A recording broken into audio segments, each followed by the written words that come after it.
Bonjour à tous, on est ravis de vous retrouver. Bienvenue pour une série de webinaires consacrés aux investisseurs institutionnels. Cette première webconférence est dédiée aux enjeux ESG, aux enjeux liés à la prise en compte du développement durable. Alors ces enjeux, on le sait, les investisseurs institutionnels les prennent en compte dans leur portefeuille et particulièrement depuis ces dernières années. On a voulu comprendre qu'est-ce que la crise avait changé, justement sur la prise en compte peut-être de certaines thématiques. Est-ce que certaines entreprises vont bénéficier aussi de cet engouement pour l'investissement socialement responsable et ce qui reste d'actualité au sein des portefeuilles des investisseurs institutionnels?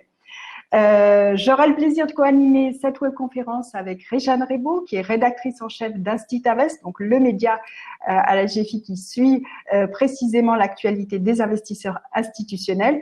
Et nous avons également le soutien pour ces webconférences de l'AF2I, donc l'association représentative.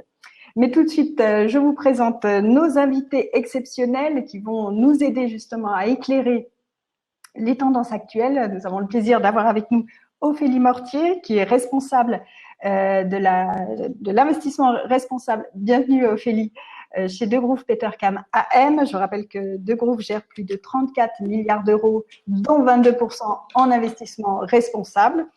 Bienvenue. Nous avons également Joël Proin, donc, qui est responsable de la gestion d'actifs à la Caisse des dépôts, qui est également président de la commission investissement responsable.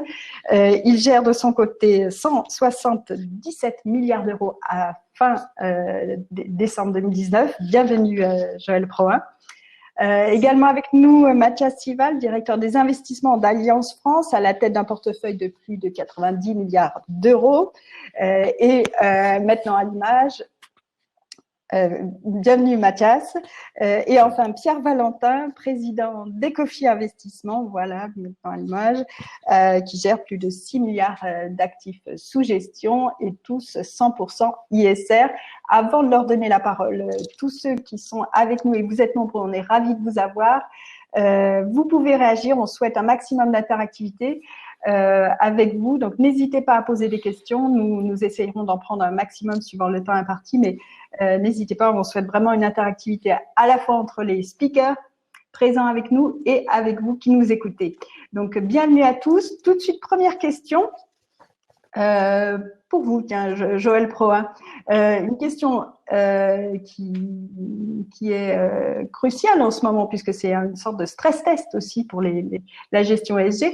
Finalement, est-ce que les portefeuilles prenant en compte les enjeux ESG, donc je rappelle environnement, les critères environnementaux, sociaux et de gouvernance, ont-ils mieux résisté à la crise que les autres? Bonjour à toutes et à tous.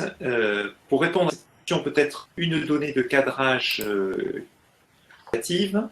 Novetic, qui est dépôt, passe en revue l'ensemble des fonds durables et a noté que sur le premier trimestre de cette année, dans la phase de baisse des marchés, les fonds durables ont surperformé les fonds généralistes et les indices de plus 3,1% en zone euro jusqu'au 18 mars. Ensuite, dans la phase de remontée du 19 mars, le trimestre, les chiffres étant arrêtés pour le moment,